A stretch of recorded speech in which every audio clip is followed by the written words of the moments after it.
Eu. Meus irmãos, a todos, a paz do Senhor Jesus. Antes que eu fale sobre o texto que Deus pôs em meu coração, eu quero agradecer esta boa oportunidade que os céus estão me concedendo, poder participar desta noite festiva, esta noite de gratidão que estamos fazendo a Deus, dando a Deus, cultuando a Deus, pelos 20 anos da Escola Técnica Sandra Silva. Obrigado pelo convite, pelo carinho, pela oportunidade, e quero deixar aqui registrado meu desejo de que Deus continue abençoando este projeto, esta escola, abençoando a vida da missionária, da pastora Sandra Silva, de uma forma especial, de uma forma poderosa. E todos quantos estão envolvidos com este projeto, que também sejam alvos da bênção de Deus, tanto os que trabalham, quanto aqueles que fazem parte, que estudam, que são beneficiados por essa escola. Deus abençoe. Meu amigo, pastor Joel Celebrai, amigo, companheiro, irmão, já de muitos anos, juntos neste projeto, que Deus possa abençoar muito a sua vida. Dito isso, quero ler com vocês um texto, Evangelho de João, capítulo 6. Eu fiquei pensando muito, missionária Sandra, sobre que palavra, que tipo de palavra trazer em um culto tão especial como este, não é? Eu não queria só ministrar, não queria só pregar, eu não queria só falar algo da Bíblia, eu queria um texto que preenchesse, que servisse para este momento de uma forma assim, muito particular, de uma forma muito especial. E Deus pôs esse texto em meu coração, que é o texto de João 6, e já já vocês vão entender o porquê Deus pôs esse texto em meu coração. João 6, eu quero ler a partir do versículo 5, que diz que Jesus, levantando os olhos, viu que uma grande multidão vinha ter com ele, e perguntou a Filipe: onde compraremos pão para estes comerem? Mas dizia isso para o experimentar, porque ele bem sabia o que havia de fazer. Filipe respondeu-lhe que 200 dinheiros de pão não lhes bastariam para que cada um daquela multidão tomasse um pouco. Então um dos seus discípulos, André, irmão de Simão Pedro, disse a Jesus: está aqui um rapaz que tem 5 pães de cevada e 2 peixinhos, mas o que é isso para tanta gente? Jesus mandou todos se assentarem, havia muita relva naquele lugar, e assentaram-se, pois, os homens em número de quase 5.000. Jesus tomou os pães e, havendo dado graças, repartiu pelos discípulos, e os discípulos pelos que estavam assentados, também os peixes, na quantidade que eles queriam. E quando eles estavam saciados, mandou recolher os pedaços que sobraram, para que nada se perdesse. Eles recolheram e encheram ainda 12 cestos de pedaços dos 5 pães e dos 2 peixinhos. Bem, como lição primeira para a nossa meditação esta noite, fica o fato da preocupação de Jesus em alimentar esta grande multidão. Definirmos o número desta grande multidão talvez não seja uma das tarefas mais fáceis, mas pensar não é pecado.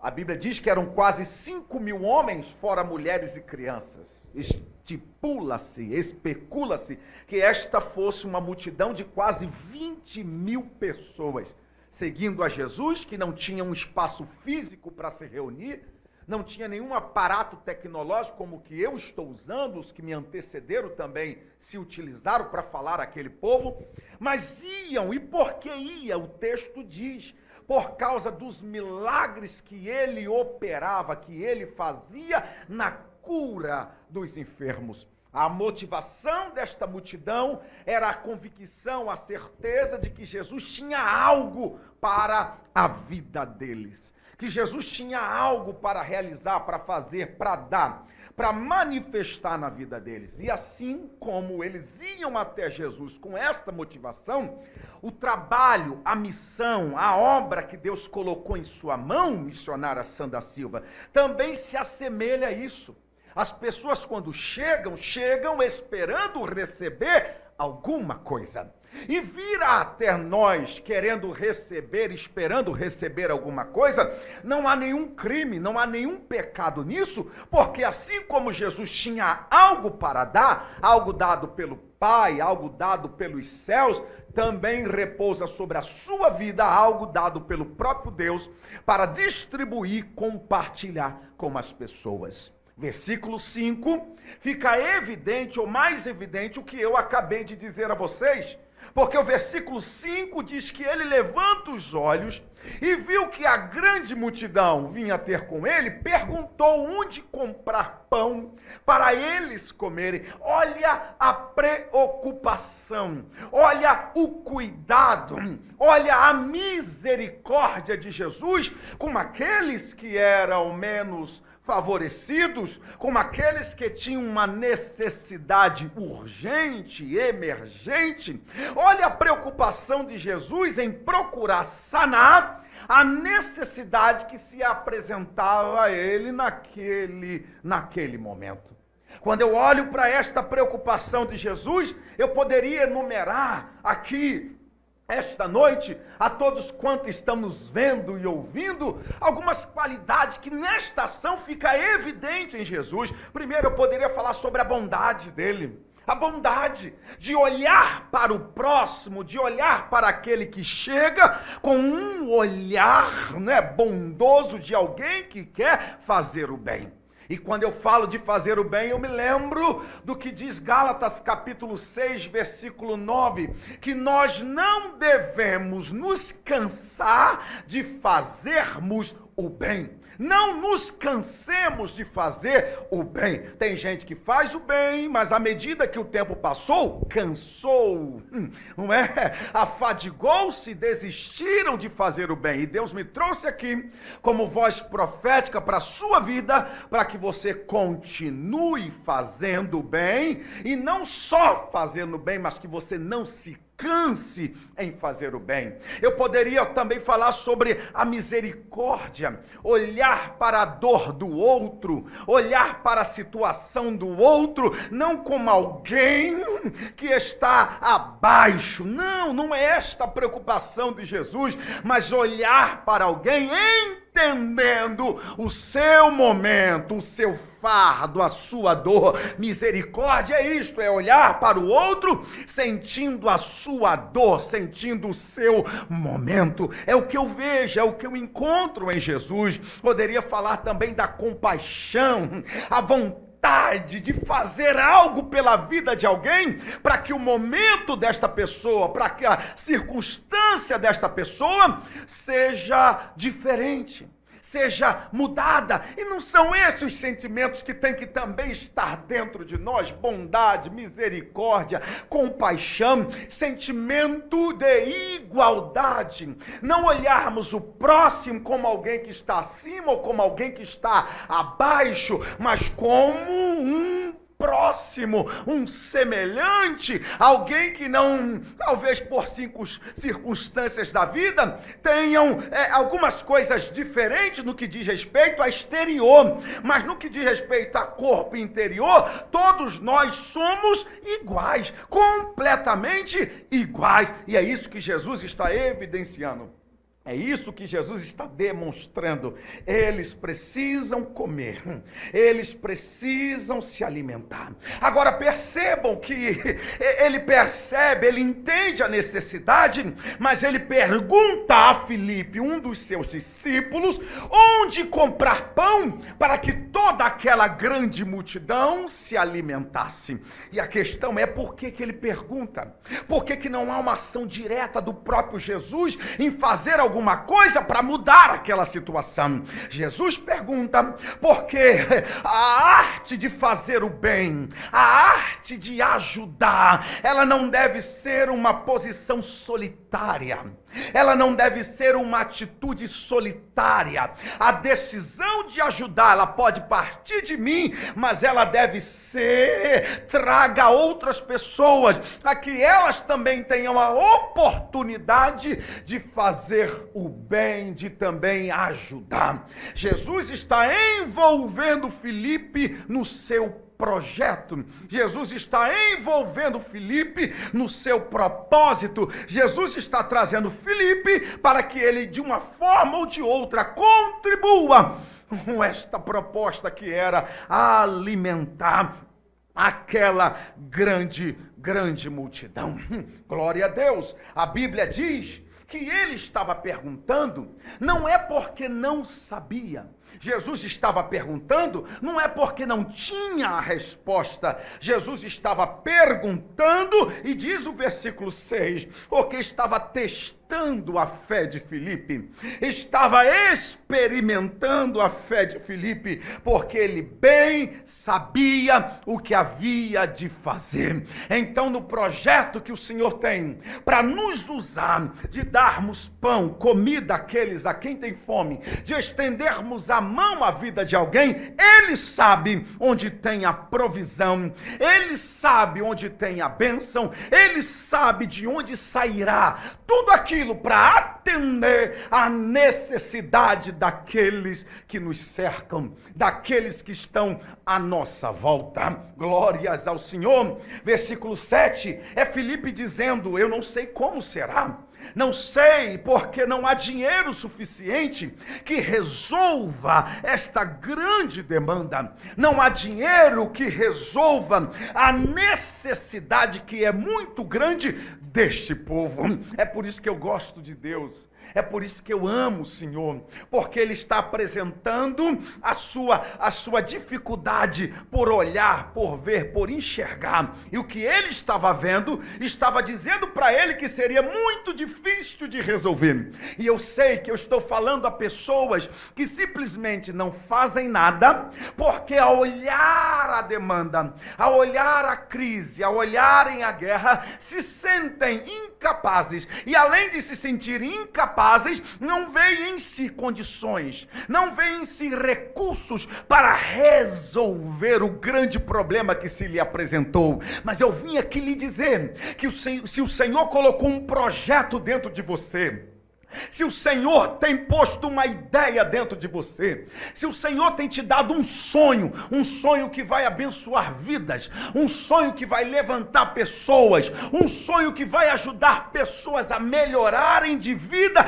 entenda, junto ao sonho, junto ao projeto, Ele dará também a condição, Ele dará também o jeito, Ele dará a saída, Ele abrirá uma porta para que você alcance, para que você chegue ao lugar que Deus tem estabelecido para a sua vida. Ah, se a senhora pudesse contar todos os detalhes de tudo que passou, de tudo que viveu, mesmo não conhecendo os detalhes, eu sei de algumas coisas. Não foi fácil, não é? O início, todo início é difícil, todo início é complicado, todo início parece que não vai dar em nada, mas a senhora acreditou, mesmo entendendo como Filipe, que não havia recurso, mas está diante daquele que tem todos os recursos.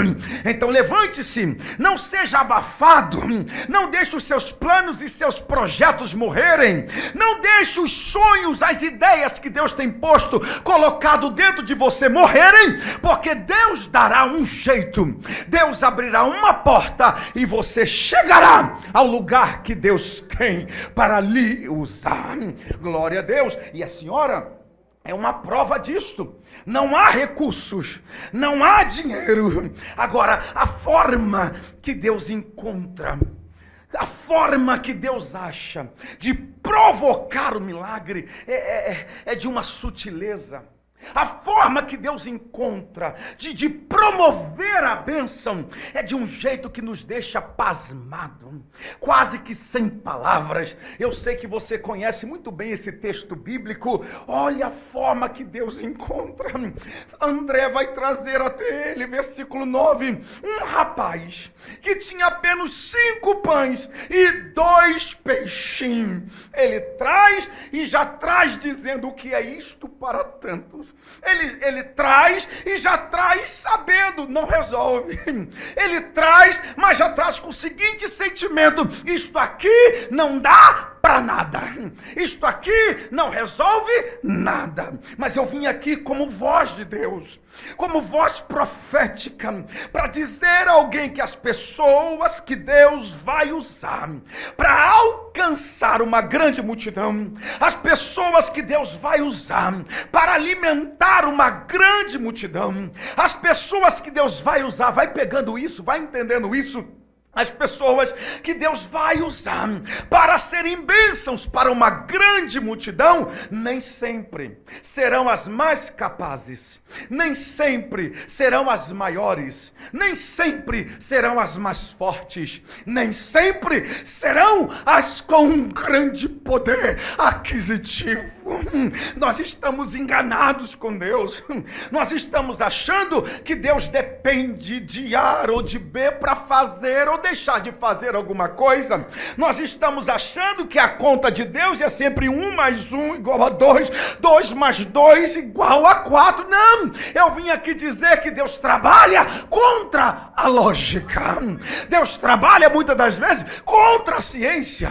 Deus trabalha contra aquilo que nós entendemos como sendo a saída ou a solução. E por que Ele faz assim? Porque Ele é Deus, porque Ele é Senhor, e por ser Deus e Senhor, ter domínio, poder, autoridade, soberania sobre todos e tudo, Ele se dará o luxo, Ele se dará o prazer de trazer um garoto, um moleque, um rapaz, um piá de calça curta, com 5 pães e 2 peixinhos, e dizer: é através dele que eu vou provocar um dos maiores milagres da Bíblia.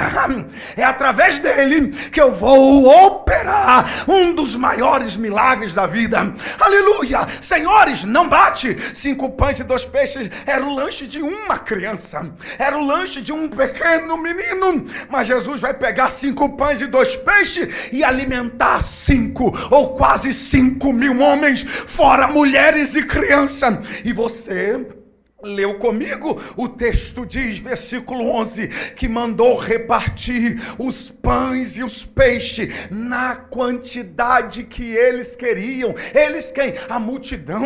Não foi no conta-gota, não foi na misericórdia, não foi no cuidado porque vai acabar, cuidado porque não tem para todo mundo. Não, tudo que vai para a mão de Jesus, tudo que passa pela mão de Jesus, pode ser pouco, pode ser pequeno, pode ser falho, pode ser imperfeito, pode não ter força, pode não ter recursos. Se passou pela mão de Jesus, ganha tudo que não tem e passa a ser tudo que não era.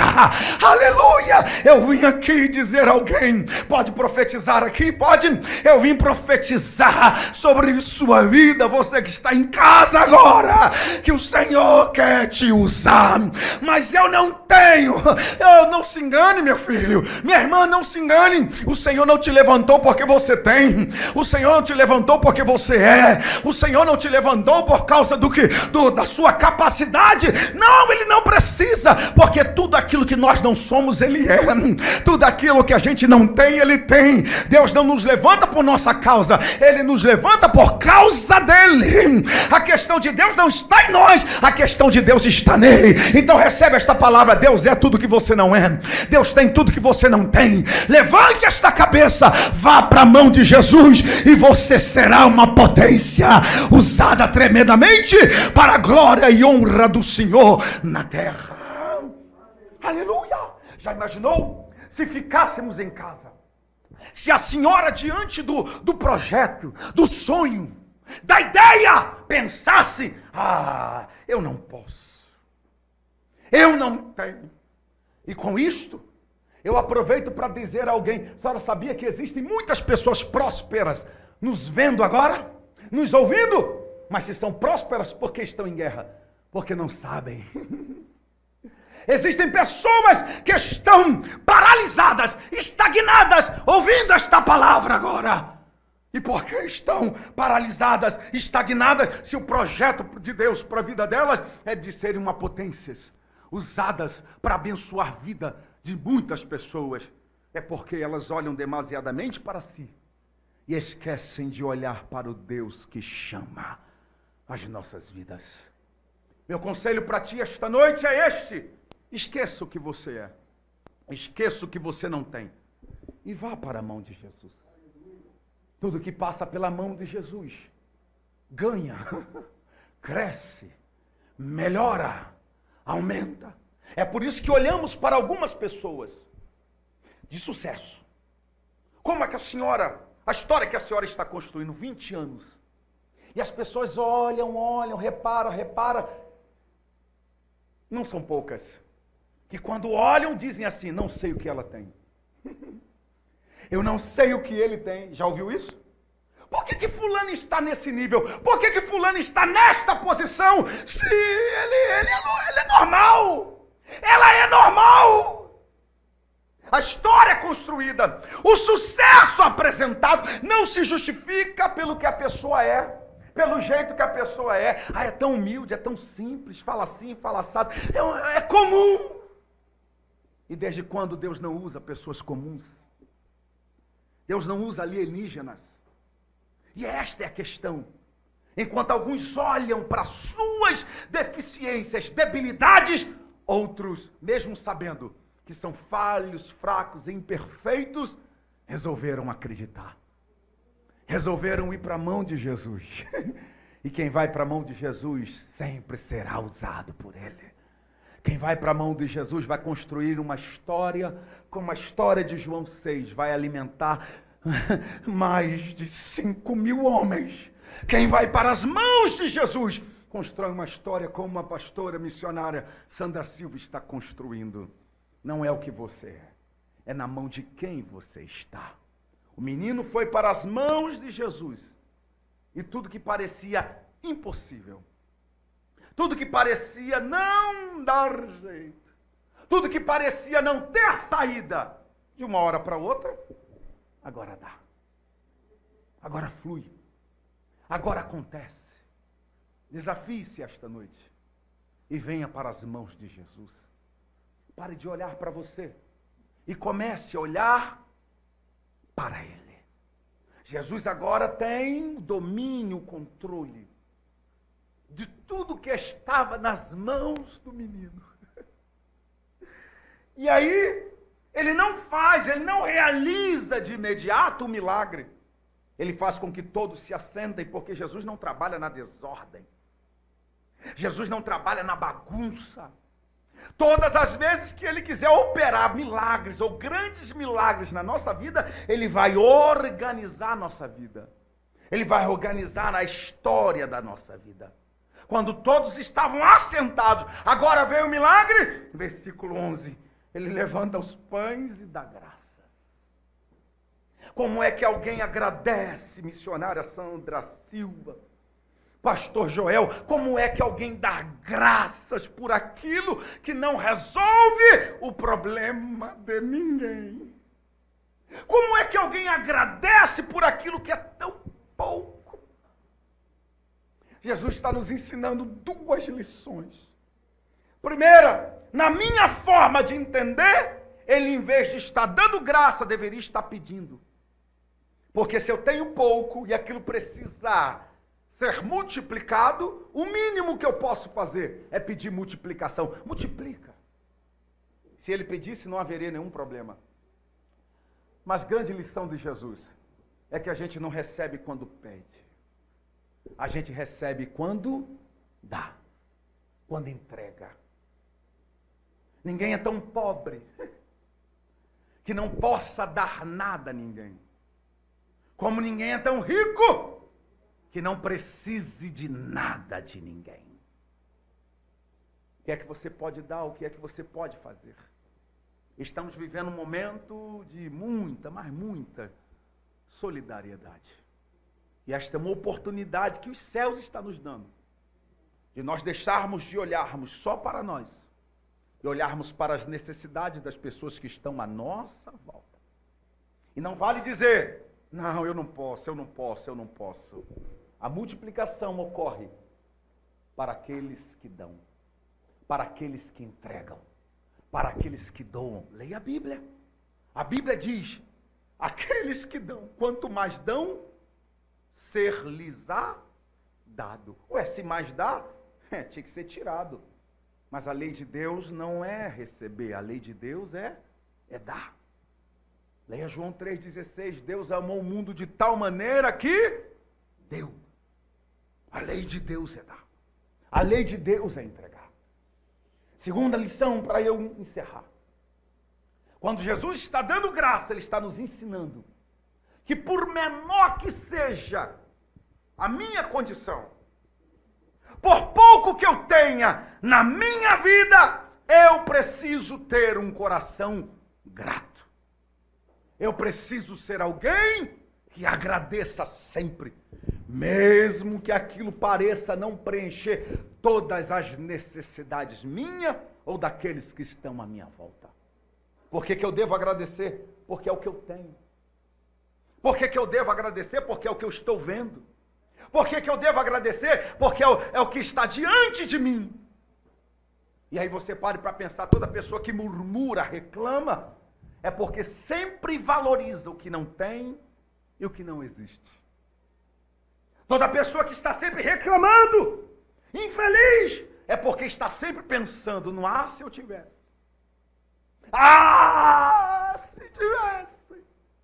E Jesus está nos ensinando, eu não devo viver pensando no que não tem. Eu não estou dizendo que você tem que viver conformado, sonhe, projete, idealize, trabalhe, faça a sua parte, mas não viva sofrendo por aquilo que não tem, por aquilo que não chegou. Seja grato pela casa, pelo carro, pela família, pelo prato de comida que você tem.